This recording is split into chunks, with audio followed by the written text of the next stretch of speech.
When should I sing happy birthday to you on air? At any point now, so it's easier to cut. All right, let's see. Hello, and welcome to episode 50 of the Following Mechanical Turks project. The big 50. Nifty 50. Yep. Can I do my I'm 50 and loving it? What was that character on SNL? Should you do the high kicks? Who was that? Molly Shannon, was that? I think it's all of them. That's all of them. Yeah. Okay, that's all I got. That's all I got. Here on my 44th birthday. Nice. Happy birthday. Thank you. Took me a second. It's our 50th episode. Today what we're going to do is talk about data we've collected for the second research product, which the method it's using is posting hits on Mechanical Turk and getting responses from Turkers. So some experimental methods there to see what happens when we change certain elements, to see what the differences are in 4 different media types, but also behaviors when they're compensated. The tasks are compensated differently when the language of the tasks is slightly different, when we select a slightly different pool. A lot of irons in the fire, but we've gotten almost all of the data back. I'll have the rest of the data here in about 3 days. I like to space them out so they're not just kind of dumped. And that'll be that. Anything right now that I'm skipping over? I think that's where we're at. Yeah. Okay. And just the I think also your all good faith answers or no wrong, right? Our way of working through the Turks, and a way of fairly and adequately compensating them has resulted in some unusual answers. Yeah, which is to be expected. Yeah, but there is a sort of proviso on there that there aren't really wrong answers, which is as is always the case, both true and false. There aren't necessarily wrong answers, but they're ones that are potentially more accurate than others. But we're not examining accuracy, we're examining readability, which is kind of an interesting division. Yeah.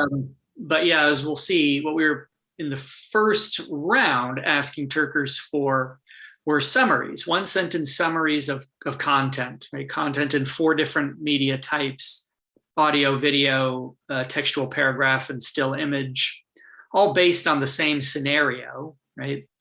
But the responses we got back ranged, as we've looked at previously, from sort of what you'd expect to like, oh yeah, that seems to be an accurate 1-sentence summary, to what you'd expect in terms of ones that are either people completely blowing it off, potentially with the incentive of just trying to go quickly, right? Which, as we know, is an incentive if you're being paid by how many of these you can complete, right? It's not like an hourly wage, it's a per task compensation.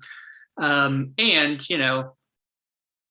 it may make some sense to just keep throwing spaghetti against the wall, but also, if the parameters are there's no wrong answers, there is also a certain liberation. It's like, well, then I'll do, I will really test that by just not thinking about it at all.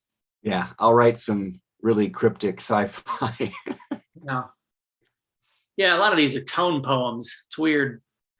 And then some of them are potentially, as we've looked at and as came up in the first piece, in some way bot aligned, where some of them, I say that because it's things like it's pulling content from the language of the hit itself. So, excerpt a sentence from the hit and then just reprint that sentence. And there you go, right? Certainly a human could do that, but why would you? Yeah. And then other things like we saw, fragments of what appear to be like term papers just plugged in there, right? Yeah, they do. Right. They're snippets of text being pulled. I wonder too, that sort of is bot-ish. It's, text just being pulled from a database somewhere. Yeah, or I mean, it's in some way automated. Yeah. And that's what we're talking about. When we say bots, it's not like it's robots sitting there banging away on the Right. computer. Despite the, interesting thing that Google does with CAPTCHAs, where it compels you to determine that you're not a robot, right? You literally check a box. I'm not a robot. What we're actually talking about here are different forms of automation. Yeah, I didn't need to leave this. I'm gonna change that. It was. I'm trying to find it now, but there was a recent piece, essay about why those CAPTCHA images are always so depressing. Yeah, I sent you that piece. Oh, that's right. It's listen, Dudu's got a lot of threads. It's probably something that we're going to use in the second product. Yeah. Let me pull that stuff. Probably, thinking of it like probably to start, because let me pull this up. Yeah, some guy on the internet sent me this link. It was great. I wish you sent me stuff like that. All the time. I live and breathe. Let me pull up a couple of these.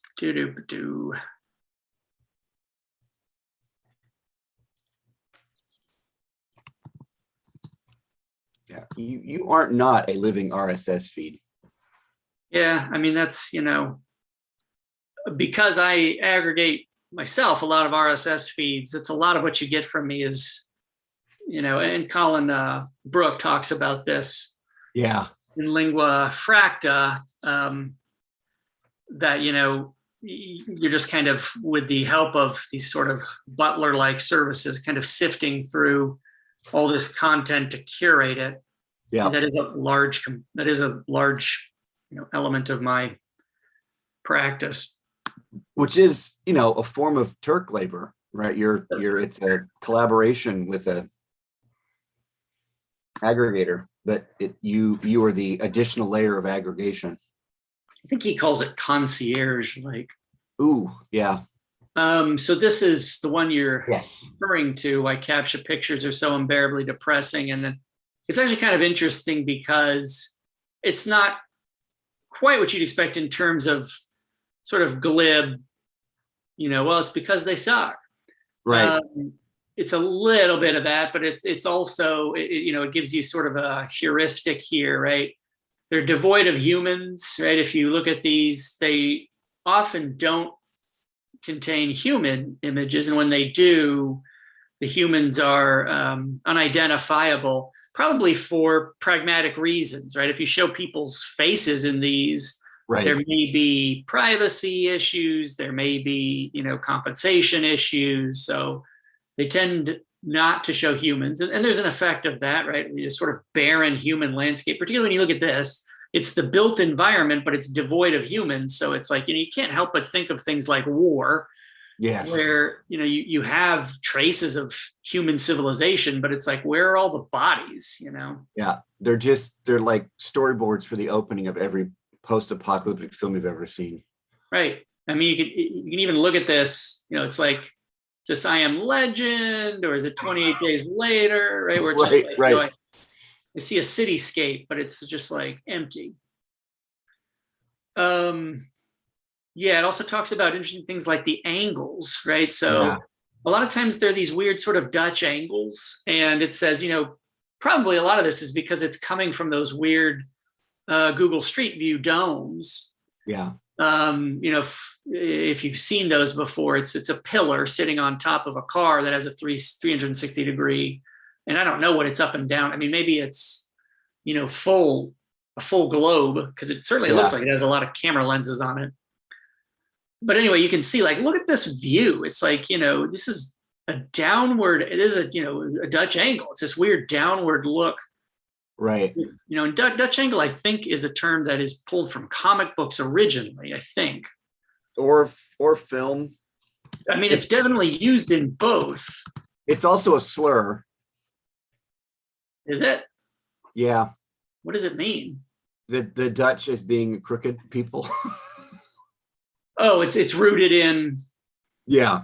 the etymology. Let's see. Believed to be a mistake on the word Deutsch, which translates to German. That doesn't help. Because then it's just slurring Germans. It's a similar erroneous interpretation for Pennsylvania Dutch, right? Silent angle German films that pioneered the shots. Well, that might be a more innocuous etymology there if it's coming from German silent films that use these unusual. But yeah, I mean, the idea is it's not like it's eye level parallel to the horizon. It's an angle that is oblique, right? Like this, like it's like you're standing on top of a bus looking down and to your left, right? Anywho, there's some other things here, the voyeurism of them, which it doesn't have a lot about here. But, there's a whole sort of ecosystem of Google Street View shots of things that are both charming. Like people will point out Google Street View still has a picture of my dad gardening out in front of his house, and he's been dead for 3 years. And I find some comfort in this because it's like, he's still there, as is always the case, when people die, they don't do it all at once, right? Right. Pieces of them kind of fade away. And this is one that I can still retain, or, it's kind of aligned with those things. Like I have one voicemail from my mom. This is not true of myself. But, I have a voicemail of my mom, and she's dead, and I can't delete the voicemail because it's the last sort of, recording I have of her voice or whatever. So there's that crime scene footage. Some of this is a little bit subjective, but it points to things like resolution, which I really like, right? Because that came up in our first product, is the notion of resolution. And if you look at how grainy, look at how grainy 7 of these are, right? Oh, yeah. And why are those there? Well, it's because, as we talked about, resolution is a big problem when you're talking about like machine learning and machine vision, whereas the image degrades in terms of resolution. As the resolution goes down, so the pixels are higher, but then also as you introduce what we would call noise, it's like a machine learning system might look at this center image and be like, I don't know, it's an M&M, right? Right. Whereas we as humans just can really easily, if you have customary visual acuity, can look at this and say like, no, it's clearly a taxi. I mean, even globally. Yeah, I mean, what's interesting too, I mean, what you're getting at too is that this gets at those two seemingly disparate elements of readability, which is being able to notice not like spotting a cab as opposed to another car, right, is a kind of cultural knowledge, right? But that's alongside the ability to actually, yes, materially or cognitively identify different objects in a flat image. Yeah, right. I mean, that's one thing that we don't always talk about, but it's definitely at stake in machine vision, which is the imposition of 3 dimensions on 2-dimensional imagery. I mean, that's another kind of tricky thing. It's doable, but I mean, it's definitely something that comes up when you're dealing with machine vision.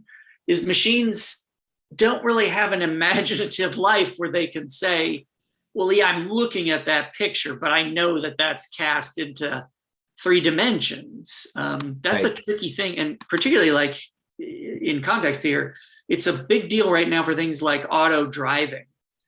How do you take what really comes in through a camera lens as a 2D image and impose 3 dimensions on that, so I know, okay, that person is this far away from me versus that's just a short person, right? Right.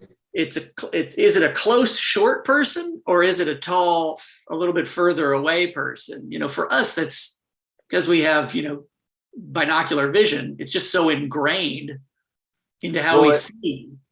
and what's really interesting there is that there's sort of, which came, I mean, there's an interesting, and this is, a third product kind of question to ask, but right, how contingent upon binocular vision is imagination, right? Are those just, if they're not distinct, right? If the ability of a human to look at a capture image and to know that that's a car on a street with a tree behind it, and then to know that it's a taxi cab and not some other car, that those aren't discrete cognitive phenomenon, right? If you're that the ability to, with visual acuity, sense depth is actually important to the somewhat seemingly abstract capacity for imaginative thought. And if a computer can't do one, it can't do the other. Or if it does it, as we've kind of looked at, if it approaches things differently, right? Because it's understandably, anthropocentric to say, well, what it can do and what it can't do, right? It's like, Right. well, it can't do this. It doesn't have our precious capacities, but it's because that's us saying that, Right. Sort of can't get away from the notion of seeing things as deficient because they're not our reflection, which is always the kind of issue with the artificial intelligence is, people will scream themselves hoarse about, like, we have AI and we have AI that's vastly superior to us. Like right now, the internet is inarguably exponentially smarter than humanity. I don't mean you and me, I mean humanity, the species. But in order for that to be true, you have to adjust your parameters of what you mean by intelligent and capacity. Because what we really want, we don't want intelligence. What we really want is a black mirror, right? We want to see ourselves in the computer, and talk to it and have it think and feel the way we do. And we don't have that, but we do have an alien intelligence that's vastly greater than our own. The idea, I mean, this goes back to the Mechanical Turk, right? We would finally know it was smart when it would want to play a game with us, and it could. Or, as is the flip side of this that we always see in sci-fi, wants to enslave us, right? I mean, that's always the fear is, it's either the sort of Orwellian or the Huxleyan, right? It gets to the point where it's either her, that it's seducing us through its humanity, or it's Terminator, right? Where it realizes we're insufficient. Yeah. Although what I liked quite a bit about her, because I think you need to read, I mean, I think my argument has been, I've been having this for decades. No, but I gave a talk once. They actually have to see, a lot of people, I think when they watch her, they think it's a philosophical question about whether or not this relationship is real. And for me, that's just the thing it has to set up to do what it's really doing, which is you need to read it like The Matrix or the Terminator. And what I find compelling about her is that it ends up being not anthropocentric insofar as, right, this is not about revenge. They don't need us for fuel. They're bored and they dump us and leave. Right.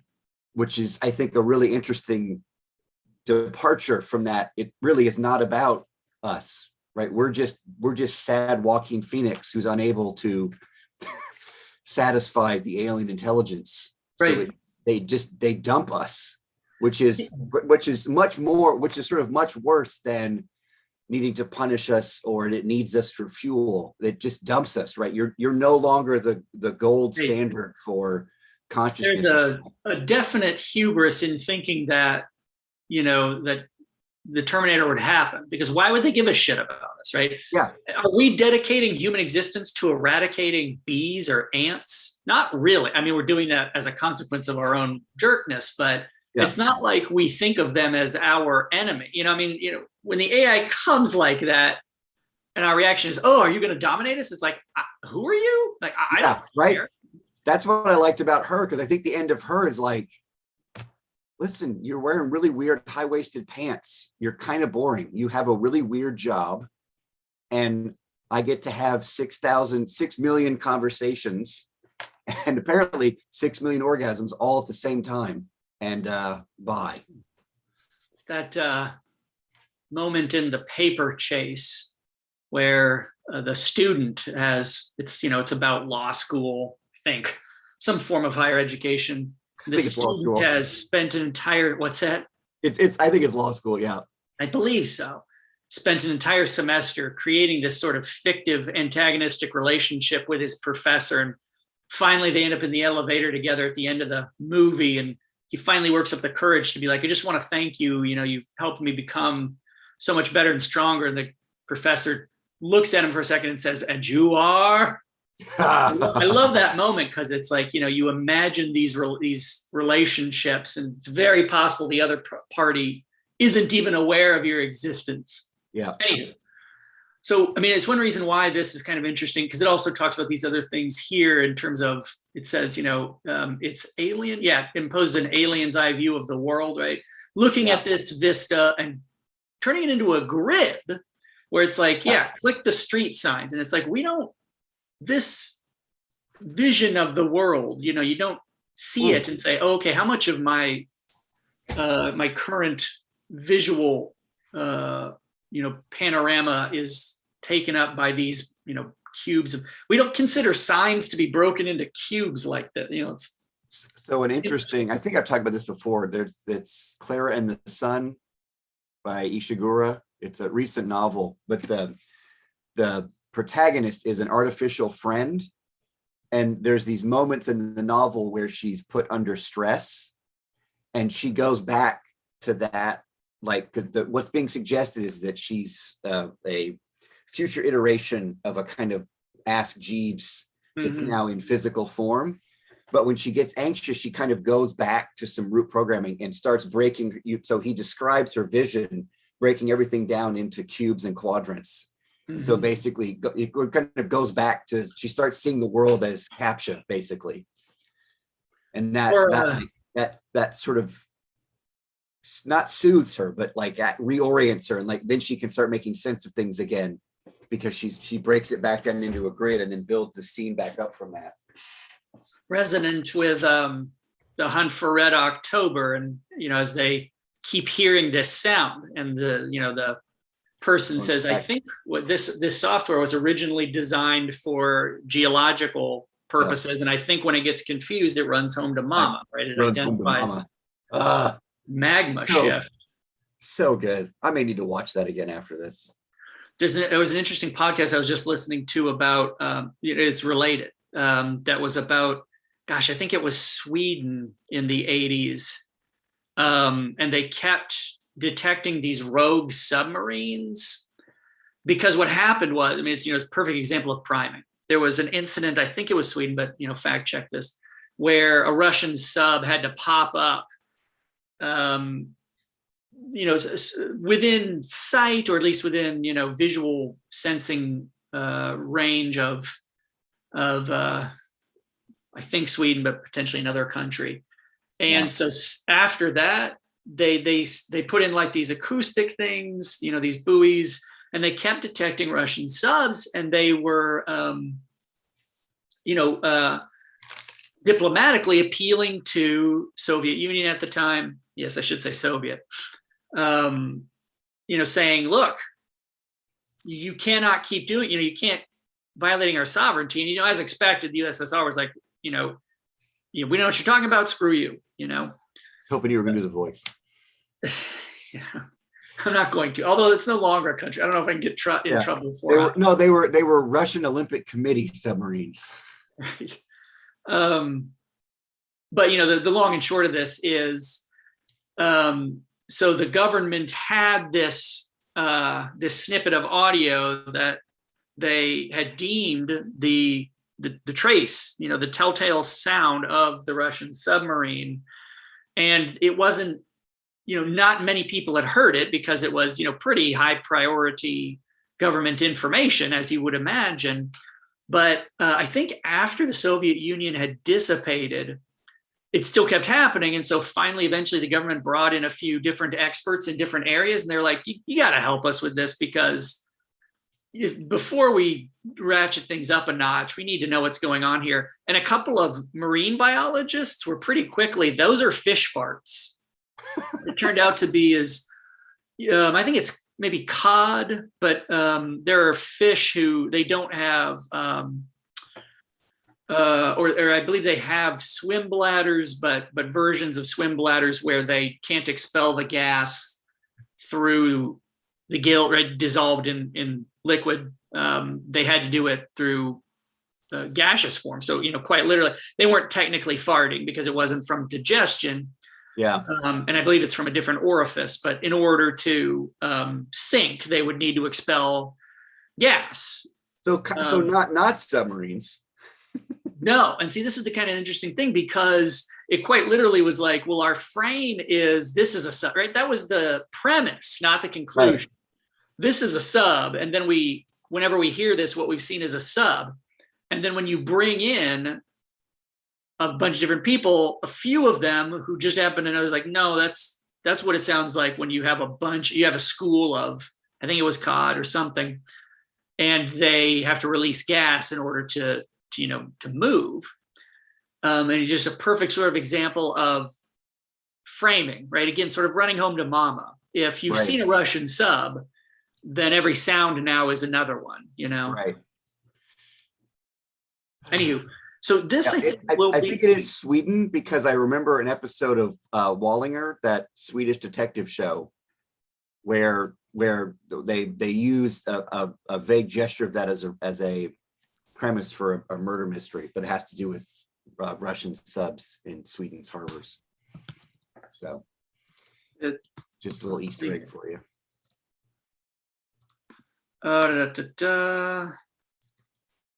That's it.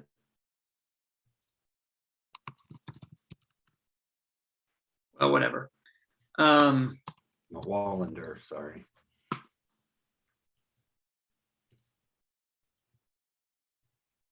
Yeah, it's herring. It was herring. Herring. Oh, glad we got herring farts almost led to a diplomatic crisis. It was a radio lab called Red Herring. Ha ha. Anywho. So that, I think, so, we're probably getting a little bit ahead of ourselves, but I've got a list of works that I think might be kind of interesting introductory material for the second product, because it looks at, since what we're doing is asking people to look at, a still image, video, audio, text, it might be useful to point out some things about readability. And as is kind of the theoretical lens of the second piece, readability understood as both sort of something humans do, but also something that is done to humans, right? That potentially in an era of digitality, right? If we have following Ong and others, if we've got orality, literacy, and then now, whatever now is fuzzy, understandably, because we're not past now. Right. These things only make sense kind of retroactively, where it's like, oh yes, now with some distance, we can, if we wish, set up periods. Like we've got a period of orality, and then we've got a period of literacy, right? A print. And now it feels like something's changed, but we don't know to what. And so we start to say, all right, well, it's digitality. So it's all forms of media, or it's the bit, or it's this. And it's like, none of those really fit, because you can't really do it in progress.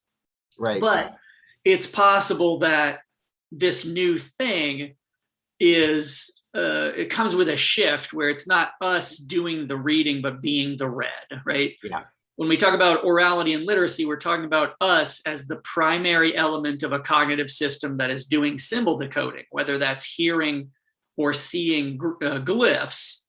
It's like, it's up to us, even though we're still entangled in a cognitive system, it's up to us to do that kind of decoding. It's possible this shift, right? The shift instantiated by the computer, just like, the spoken word or the printing press. And I have a table, if you'd like to look at this. I will probably bring in that table. Ooh. Because it points out things like, what's the means of circulation? What's the, sort of core element of it, the phoneme or the grapheme or whatever. It's possible that in this period, if the computer has changed things, one thing it's changed is we're not the symbol decoder, we're the symbol. Right. So these kind of things, because like this piece, one thing it gets to at the end is this asks you to see the world as the machine, right? just as Mechanical Turk asks you to have a machinic function. I mean, that's its whole premise, is humans acting like machines. Right. This is labor that needs to be aggregated, but can't be automated for whatever reason. There's some other pieces that I think would probably fit also into this intro. This IBM algorithm can tell who's going to get Alzheimer's by reading their writing, right?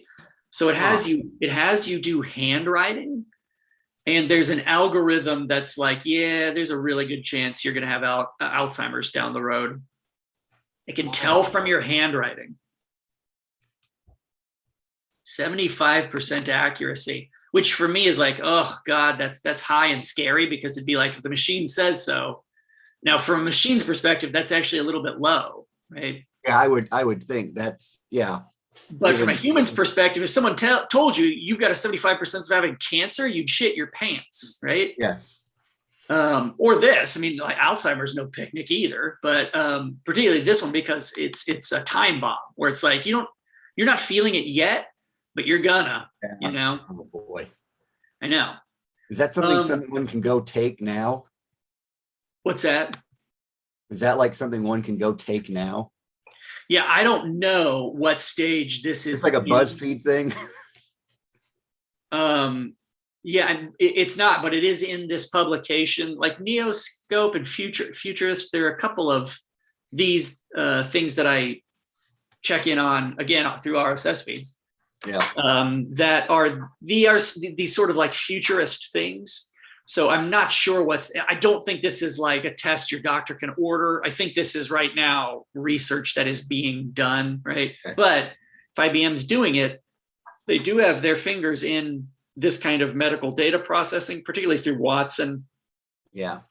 Watson, the famous Jeopardy playing robot, has mostly, and this is a whole paper I never wrote, has mostly moved into medicine. They mostly took that and said, well, we're going to revolutionize medicine with it.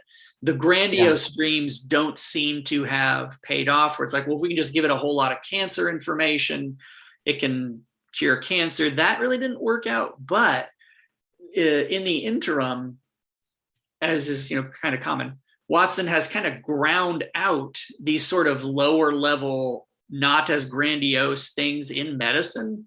Yeah. Which is very fascinating, because it's very much reading humans as symbols. It's like, I'm going to take your body and I'm going to figure stuff out. There's some other ones. Yeah. I'm not sure if this one's going to pop up or not, but I've got pins in all of these, so, we can review them. This one was fairly recent. And it's interesting in part because, right, AI algorithms uncannily good at spotting your race from medical scans, and we don't know why. We don't know what they're keying on, but we have algorithms that are very good, right? The worst is 80, the best is 99%, that can look at particular medical scans and say, oh, that's an African-American. And we don't know why.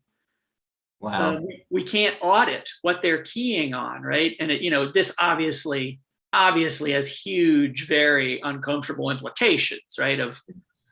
How many arguments are based on physical differences in race, right? This is sort of, it feels like the sort of, social Darwinist eugenic Pandora's box, right? Where it's like, well, right, a machine can tell us apart, and we can't even understand why the machine is doing it. But what it means is there's something magic different between, a Caucasian and an African-American. So, right. Anywho, I just had to Google boffins. Yeah, you can tell this is British. Yeah, now I'm going to be using that word all week.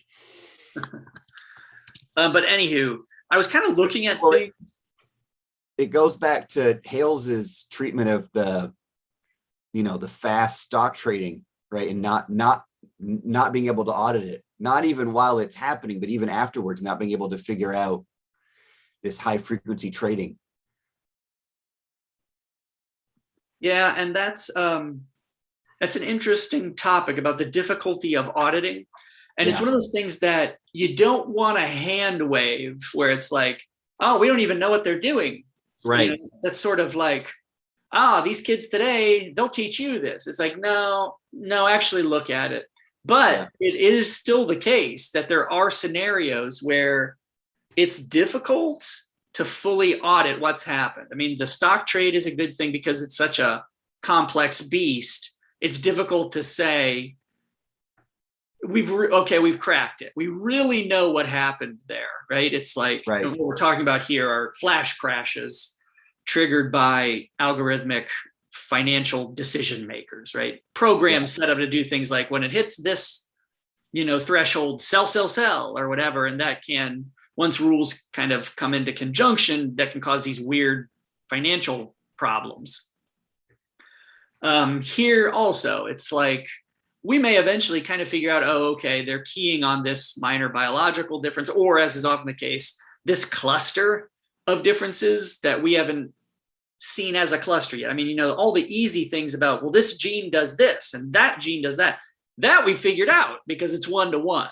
Yeah. The tough stuff is like now where it's like, all right, these 1,000 genes can converse. I mean, they don't, it's possible that they act in ways that lead to certain patterns. Yeah. Anywho.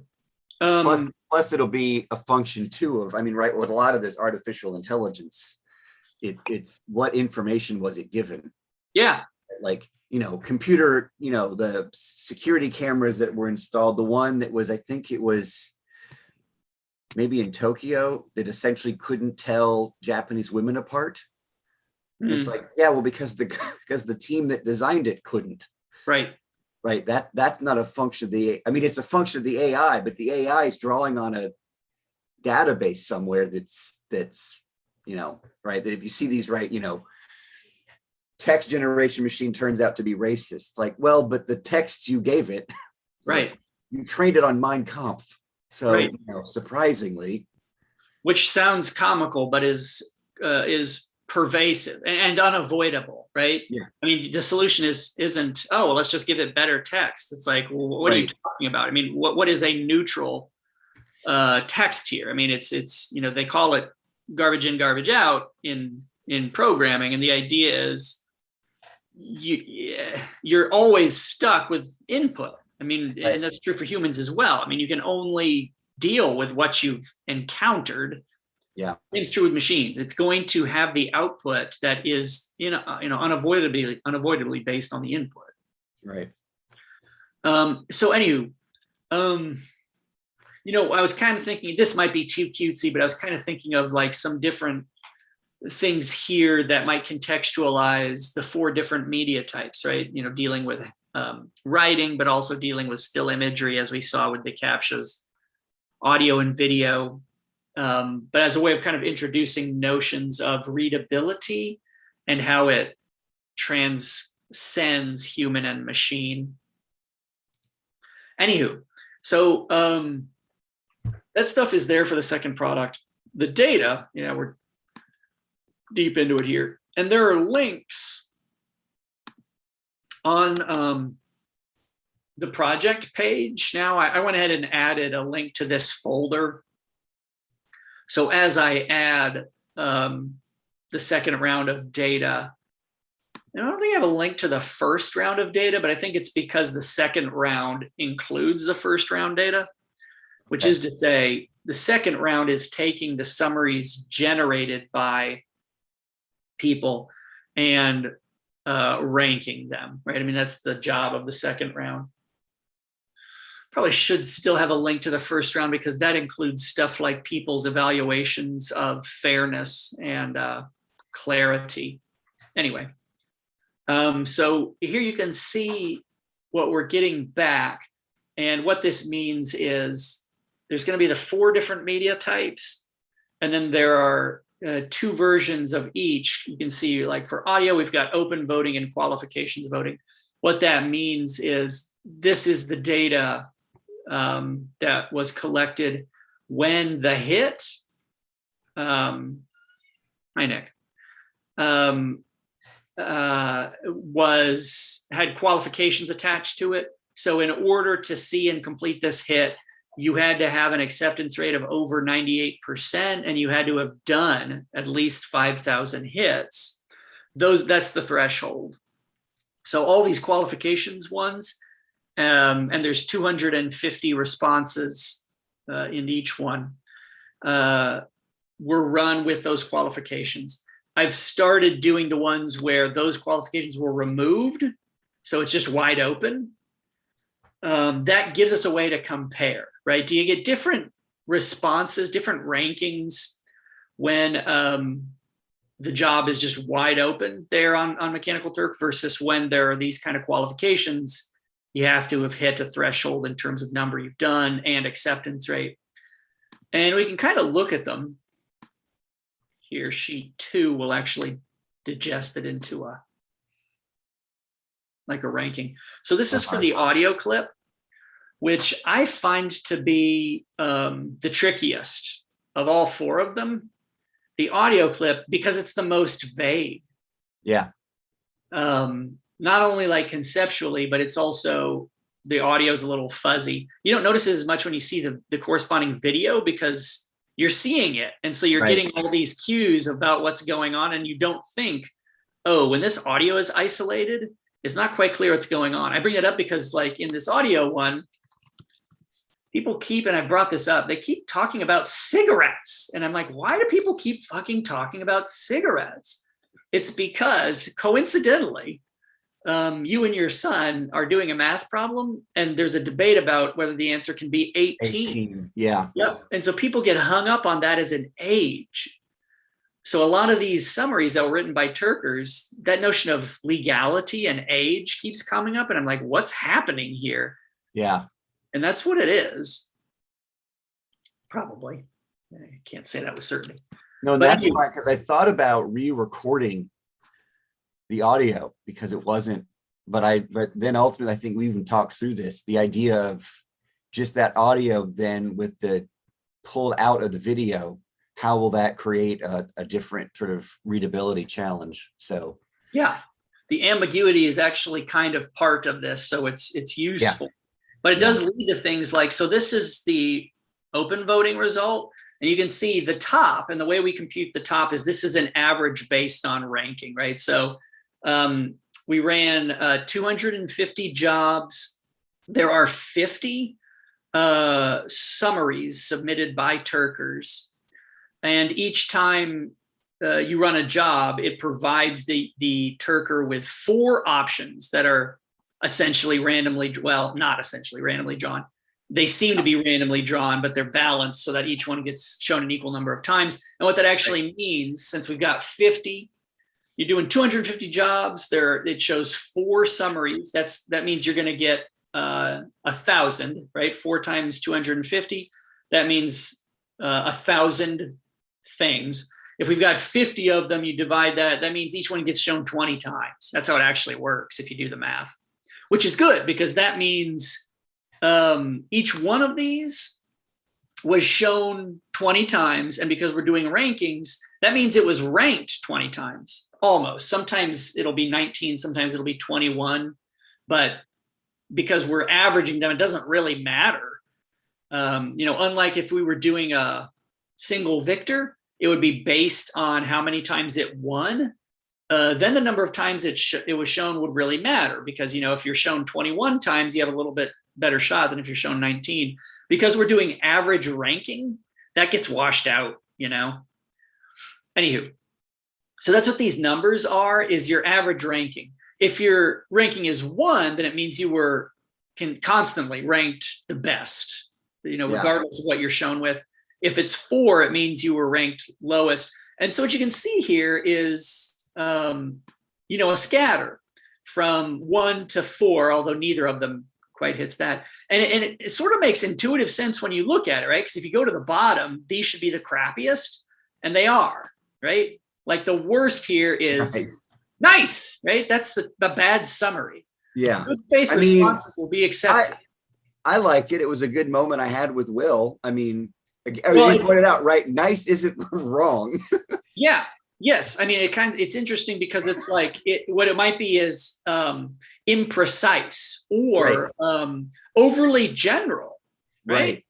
Because it's like, yes, that's a nice moment, but what we really want to know is like, what's happening here? What's the moment? Yeah.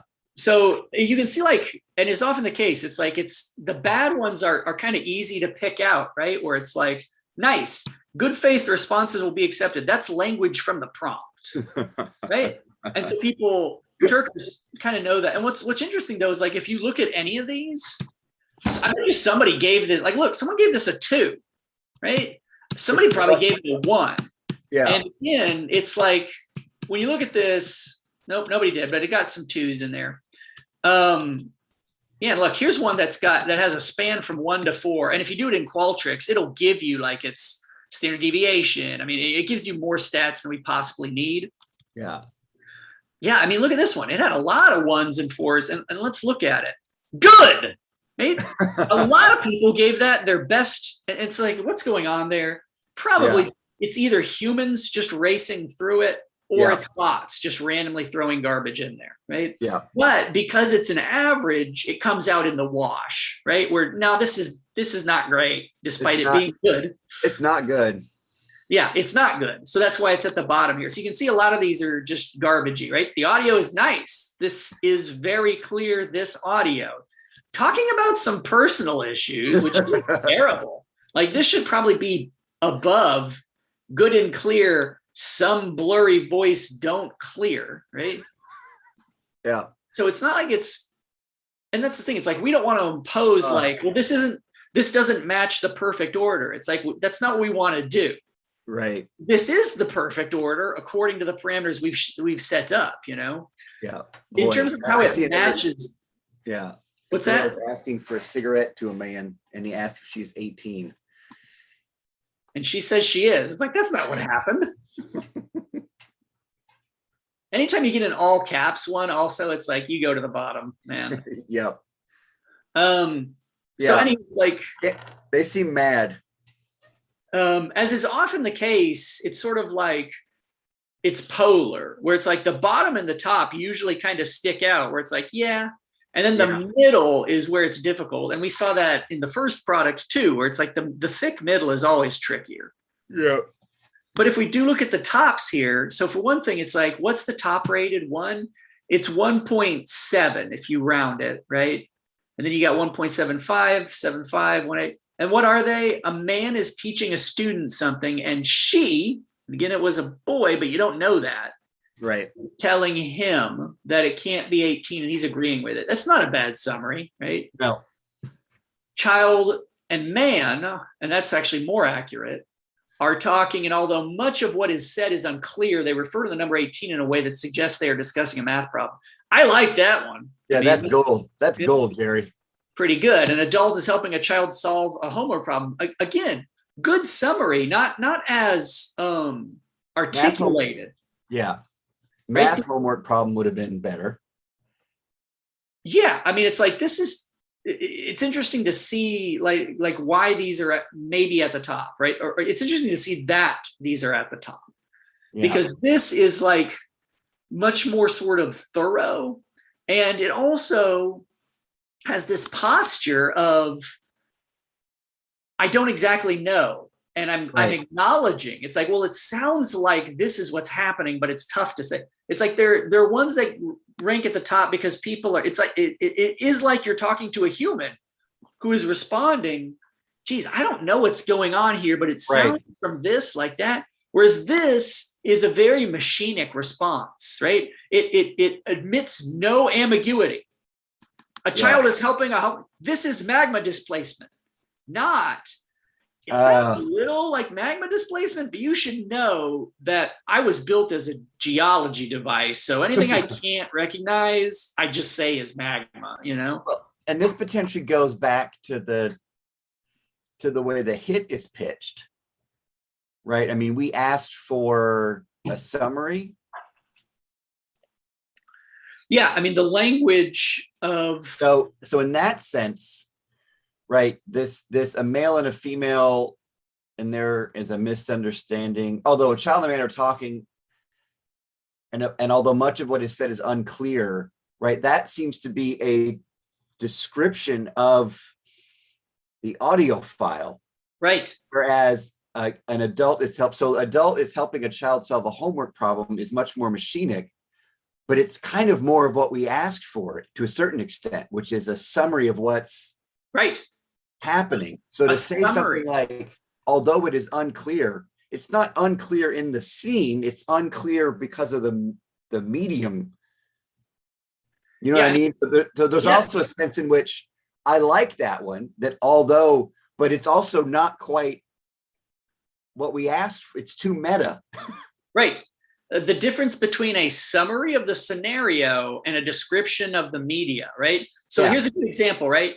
It audio is somewhat unclear, right? I mean, that's a description. This is Right. fuzzy audio. That's a description. Yeah. A summary is an adult is helping a child solve a homework problem, right? Yeah. Now, here's what's interesting. So this is when the qualifications are applied. So these are people, 98%, 5,000 hits. This is when it's open. Winners. This is when it's open. And you'll notice the numbers aren't that different, right? The top is 1.76. Here it's 1.73. So, not that different. The bottom here, 3.2. But you'll notice, right? We don't even get into the threes until right here at the end. Here, it starts hitting threes earlier, right? Yeah. And why I bring this up is because this is a little more spread, right? There's a higher high, a lower low. Here, everything is kind of compressed into a crappy middle.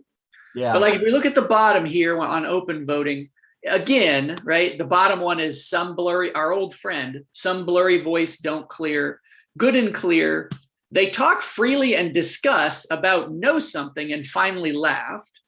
Again, kind of a description, not a summary. Yeah. But look, I mean, that's higher in the qualifications one. Good, nice are down here, right? But if we look at like the top, it audio is somewhat unclear. Look at how high that ranks here compared to here, right? Here it's like bottom third. Here it's like top of middle third. Yeah. Like, in fact, one thing that would be kind of a neat visualization is juxtapose these two lists and draw lines. So just straight up connect it, here to here, here to here, and then just color code those lines. Does it go down or up based on whichever one you make the source, right? I mean, say the qualifications one is the source, put this next to it and then do colored lines showing, is it a lower position, a higher position, is it equal? Depending on what we want to do with that second paper, that might be an interesting thing to see. It's like, if you separate these two, are they pretty much the same, or, what? And then just color code those lines, That was weird. Yeah. Were you checking something on the? I was. I pulled up the feed real quick. I'm seeing if there's anybody chatting. Okay. So like the top ones here, the top one is a man is helping a young girl with a math problem. Not a bad summary. I mean, it's inaccurate because it's a boy.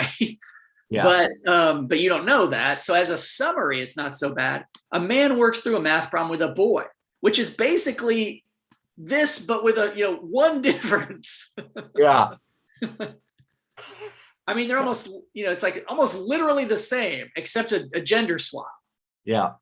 And yet, like, it doesn't have the full clarity, the articulated. And again, it also isn't like this one is a meta level description. You don't see that quite here, right? Seems, here we get it. Seems the student is replying a math question. And here it's also like, this is the third best and it's got overt grammar flaws right there. Yeah. It's interesting. Yeah, it sounds like an adult.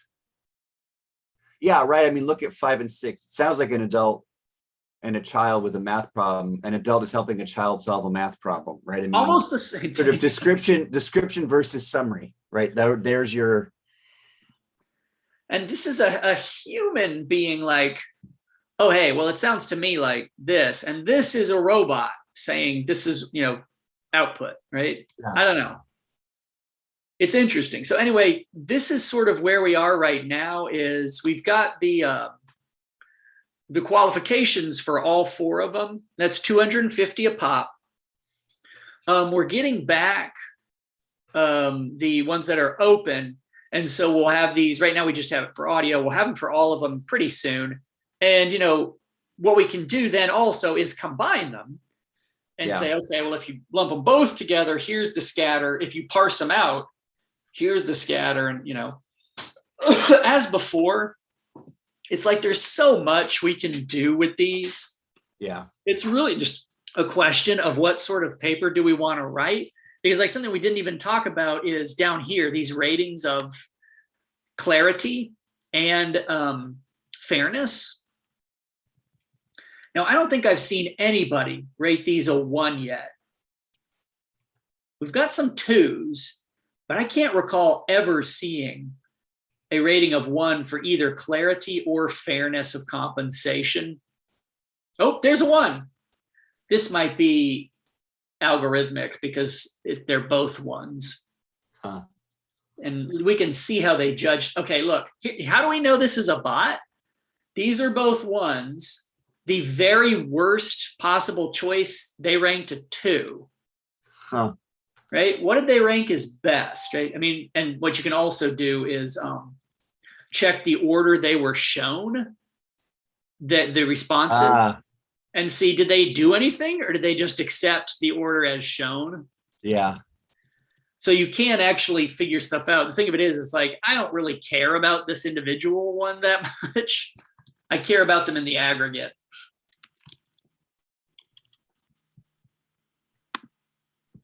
Anyway, so we're getting the data back, and I think it's good because, one, it does show an intuitive scatter, where those ones that, you know, if you just ask somebody on the street, like, hey, you know, go through these and identify the ones that are crappy, those ones that are just like single word, nice, good, or blurry audio, it's like, well, those are terrible. Those should be at the bottom. And they are, right? You ask Mechanical Turk that, they are at the bottom. Right. And the ones at the top, for the most part, seem like, yeah, these seem like good summaries. So it matches intuition. And yet within that, there are interesting differences. So as a researcher, I kind of like this data because it both, you know, partially adheres to what I would expect. And therefore it's not like it's just a completely random blast that we got, right? You know, data that would be like, oh crap, this is bad, would be completely random. You know, it's like, well, some of these 1-word ones are up at the top and some of the good ones are at the bottom. It's just like randomly chosen. But these are somewhat expected, but there's still interesting differences where it's like, well, this will give us stuff to talk about. You know, what's going on here, right? Yeah. Sorry, Boomer's losing his mind. I'm not going to fix that. I'm just going to close my door. That's fair. I'm assuming Boomer's already been fixed though, right? By fixed, do you mean his testicles have been removed? Hey-oh, I'm punning. Yeah. That's a interesting euphemism. We fixed him. No, we removed his testicles. If anything, you broke him. Yeah. But definitely, he is neutered. Yeah. Anywho. Boomer's not the dog that pooped in my car, right? That was Casey. That was Casey, yeah. Right? Casey's, dude. That was over. That was like 15. I know. Dogs don't live that long. No, and particularly not a dog that was having a hard time controlling its bowel movements. Yeah, I mean, he was an old man. That's why he pooped in your car. He was an old man at that point. Well, part of it was that. Part of it was you had a sassy mouth. Part of that was political statement. Anywho, so that's where things are with this second product. We're getting back data. I think the data is useful in that, you know, it's not just pure random garbage. There is, you know, seemingly intuitive order to it. And yet it's also not like exactly as I would have hypothesized. There are differences where it's like, oh, what's going on here, right?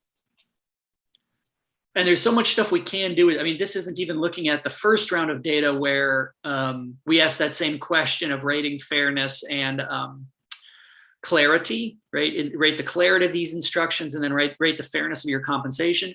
Because then we can compare stuff like the aggregate of how fair did people think the compensation was at the different compensation rates. We didn't talk about, so these ones that got picked as the best, right? What process did those come from in the first round, right? Were these both ones that were produced at a high compensation level, or ones that were produced by people who had 98% and 5,000 qualifications, right? Where did these come from? That would be another great visualization, is then to just color code, here's the process that led to this, and see if there are clusters, right?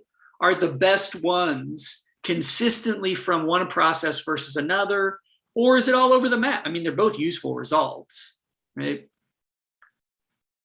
So anywho, as before, we'll have plenty of stuff that we could talk about. We're just gonna have to pick. It's like, after we analyze the data, what's the good narrative here? What's the interesting stuff? That sort of thing. And as we wrap up here, the other component to this is thinking of context, right? We talked today earlier about not only just sort of like why this is relevant. And I think some of those things we looked at in the beginning, the why CAPTCHAs are depressing. Right. And CAPTCHA labor is Turk labor. You just don't get paid for it. Yeah. It's unpaid Turk labor. So, those kind of things are helpful sort of as like relevance and context. Then when we turn to, scholarly context, theoretical lens, and interpretive material, we've talked about things like, seeing as a state, this notion of reading humans. There's that other piece that references seeing like a state. I think it's called, it's that way piece, seeing like an algorithm, it's called. There are other things, I mentioned like the Ong and there's some other things like Olmer's electricity and that kind of thing that are relevant. So thinking not only in terms of like the data, but also like, what's going to help us understand the data. All right, that's the gist. Yeah. Anything else? I was trying to find something that got posted that's related to this, but I'll circle back around to it. But it's essentially something about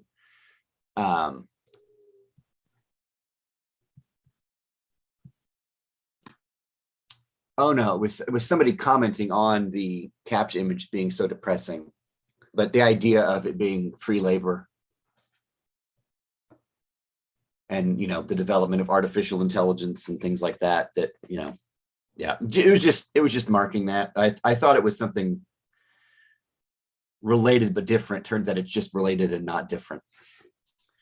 Yeah, well, and that we'll see the degree to which things like market forces are relevant for discussion in this product. Because another thing is I've got all these other works that I'm looking at. I'm like, this is interesting, but I'm not sure if it'll come up in this second product or more like that third one that's theoretical.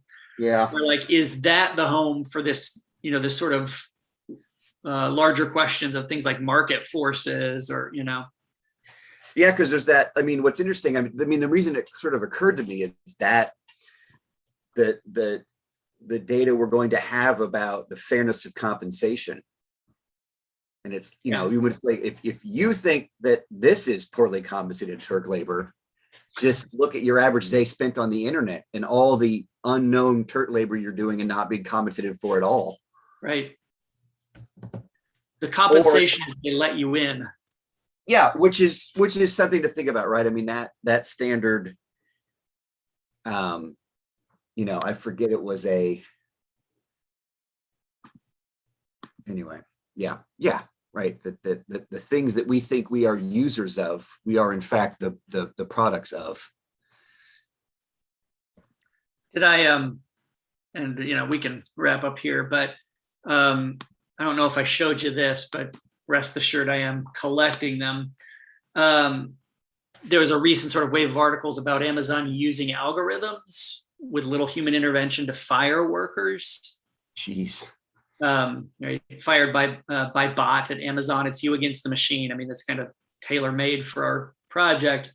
But at the same time, there's also this: automating CEOs is more fiscally responsible than automating labor. So the nuts and bolts, like, because the thing of it is, like, CEO pay is so out of scale. Right. If you fire your CEO, that's equivalent to, literally thousands and thousands of workers. Yeah. So if economic forces are driving this, don't use a bot to fire flex workers.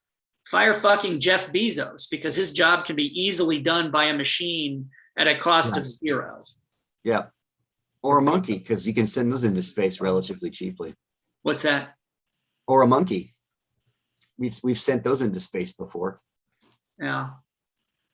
I mean, granted, New Statesman and whatever, but yeah, I mean, this is not getting nearly the same kind of attention, where it's like, if you want to automate, yeah, I've got a way that, you can automate things and save millions, literally millions, if not, billions and billions. So anyway, all right, that's the gist of where things are now. We'll have the remainder of the data for this cycle in a few days, and we can turn to analyzing it. Yep. Yeah, it's going to be, I like that notion of the two things you mentioned, is combining those pools, the open and the qualified, but then also that the visualization that shows how summaries are differently ranked. Yeah. And what that can be correlated to. Yeah, the processes. I mean, there's right. You said there's an infinite number of, how does their assessment of compensation correlate to how they rank these things? Yeah. I was poorly paid, and I said that nice was the best description. Yeah. Now, one kind of wrench in the works is all of the second round are a flat fee, 50 cents. Right? That's right. Compensation does vary at that first round. That's right. You could see something like, if you're paid $2 versus $1, is there a greater chance of yours being ranked in that top third or something like that? Yeah. You actually do produce better work for $2 than you do for $1, better as determined by this, this ranking process. Yeah. All right. Okay. So we'll see what happens when we process, and the good thing about data is, like, you're always going to there'll always be something to talk about. I mean, you'll either, see what you think you're gonna, or you're not. There'll always be something there. So yeah. Oh, we're at episode 50. I think we've proved there's always something to talk about. Or maybe we prove the converse. There's always nothing to talk about. Listen, if anything, we are generating content on the internet. So there's that. Yep. All right. Have a good one.